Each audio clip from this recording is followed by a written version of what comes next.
take it across to Dilip Bhatt from Prabhudas Lilladher, chat about what he's making of the market right now. And Dilip, while we're completely choosing to ignore the global cues, while they are holding up, we are underperforming. Do you think if the global markets were to reverse, we would fall in line or not as much because we've fallen already a lot?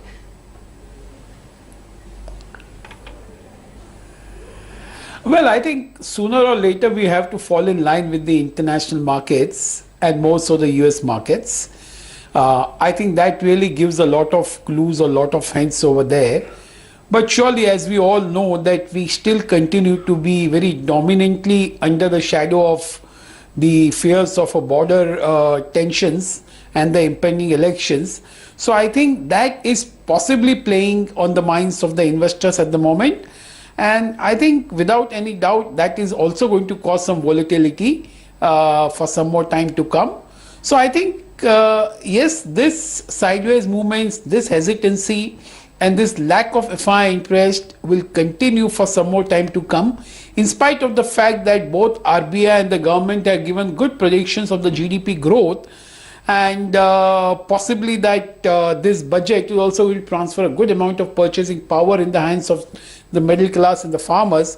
So I think that also will give a good multiplier impact in the economy sooner or later. But typically, this being the case about the border tension and the impending elections, we generally find that in such situations, market always remains in a very hesitant mood. Right.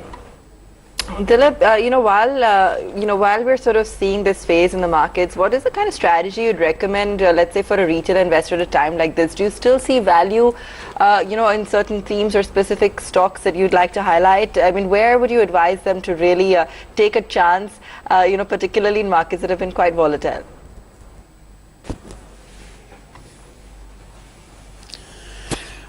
Well, I think given the situation that we are in terms of the mid caps, which has been beaten black and blue at the moment, and they have been beaten really out of shape.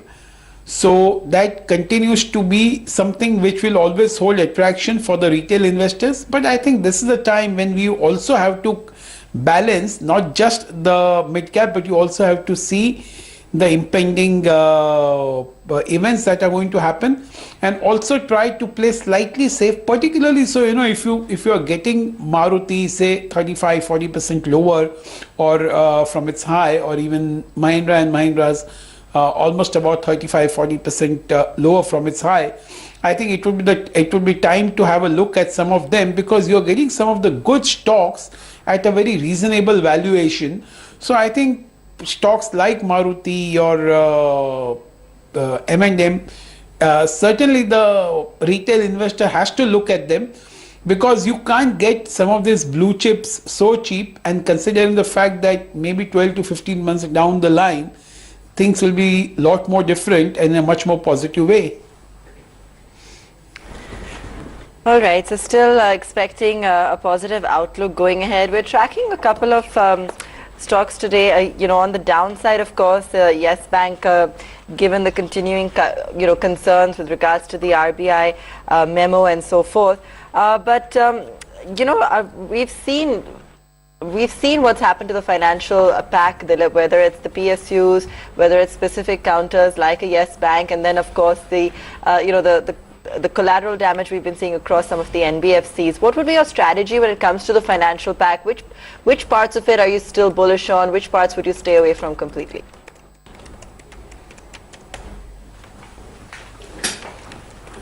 Well, I think as far as the financial pack is concerned, we have seen that after the change in the guidelines for the NBFC for their funding, there has been a lot of damage to the NBFC stocks, but there has been such a collateral damage to some of the other companies, especially where they have given some loans against the shares of the promoters.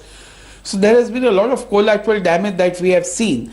But I think within the NBFC pack, Bajaj Finance, Mahindra Finance, or maybe L&T Finance, all these three look pretty good, pretty sound, pretty interesting from the current levels. We see some of these NBFCs increasing their NIMs despite the fact that the borrowing cost may have gone up slightly for them. and they probably will have much more pricing power. So some of these 2-3 stocks in the NBFC space looks pretty interesting, and maybe in the banking space away from PSUs, maybe SBI could be one of the exceptions, but something like an Axis Bank still looks pretty interesting after they emerged from a lot of controversies and some of the negative perceptions that they had. So I think some of these stocks possibly will look pretty interesting from our perspective. You wouldn't touch any of the ADA group of stocks, would you? Now that they've struck a deal with majority of their lenders, the pledged shares will not be sold at least till September, and we can see that effect play out in the stock price.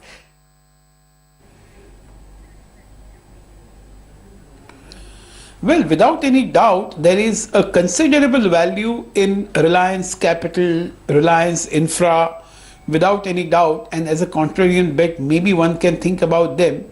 But typically when the entire group is going through such problems, and of course, as what you very rightly say, it has been reflected in the price for whatever reasons. There was some sell-off in by some of the lenders. But I think more important is how are they going to come to a conclusion on the overall bankruptcy. So whether it will have a contagion impact, because there are some cross holdings in between, and still we have no clarity whether some event may happen which possibly could be further damaging. I think in that particular state of confusion, it's better to avoid this particular group at the moment, though without doubt, as what I said, Reliance Capital as well as Reliance Infra looks pretty compelling from the current valuation. But it's more important that the resolution is found out sooner, and knowing Anil Ambani's capability, and he has been a very smart businessman at that, so I think he should be in a position to resolve the issue much to the satisfaction of the shareholders. All right. Ask Dilip one question. Dilip, now Reliance Jio is causing a disruption not just in one sector. We all know telecom, but media is the other space where there is some sort of disruption which is taking place. We also saw some fiasco taking place in Zee Limited and related companies. What is your overall assessment when it comes to media space and how this sector would evolve? And any names which are coming to your mind which would probably create wealth for investors?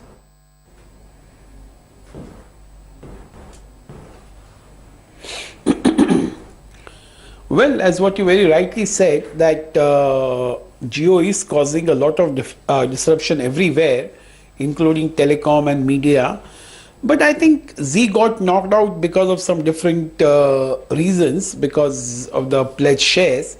But if you were to really analyze Zee's performance, I think it has been pretty good, pretty strong, generating fair amount of free cash. So in that sense, I think Zee has been pretty good. Even if you see Sun TV, their performance also has been pretty solid. And also considering the fact that they are generating good amount of free cash. Of course, to what extent Jio will be able to disrupt this, that remains to be seen. So I think within the space, I would still say that purely from the fundamental perspective, and even on a stock perspective, I think both Sun and Zee looks very compelling on a long-term basis. Whatever happens to them, whether whether Zee gets acquired by X or Y, doesn't matter. But I think overall their broad business model is pretty intact. Maybe something like a Dish TV or some of those things can get impacted because the way Jio is going to do the business. But that's still not the frontline ones. But on the media front, these two stocks look pretty compelling. And just one point on Jio, I think without any doubt, they are really disrupting a lot. But one thing is yet to be established, that it's a very consumer-centric business, and Reliance, really speaking, has yet to make any, in the past also they have never really made money on the consumer-centric businesses, and so disrupting telecom and media could be one thing, but really making genuine money and making a decent ROI is still a long-run proposition, and that will be very interesting to see how they really achieve this particular thing. Of course, we are all expecting that Reliance I mean, sooner or later, the petrochemical business, the retail business, and the telecom and this business possibly will get demerged sooner or later so that they can unlock the valuation. But on a standalone basis, the capital intensity of Jio is quite heavy. And as what I said, I repeat that it will be interesting to see how they make a reasonably good, profitable business model out of that.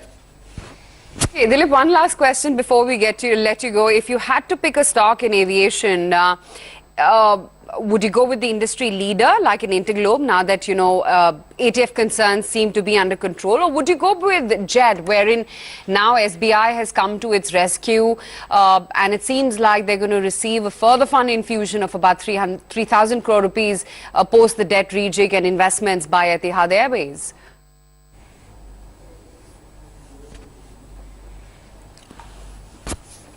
So surely I think Indigo would still remain the preferred pick because they have demonstrated how to run a business a lot more profitably, and even in the adverse circumstances they have managed to remain pretty much above the water.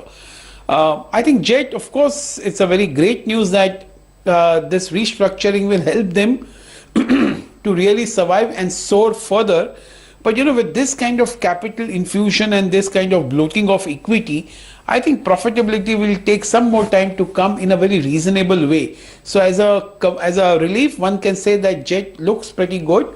But if you were to see the kind of dilution that is going to take place and then you compare it with the profits, of course it will not look great. But what is more important is how the new management will take Jet Airways soaring into the sky. That is what will remain the challenge for all the investors to see. Still coping up with that which management would be taking over after all the fund infusion talks, Dilip?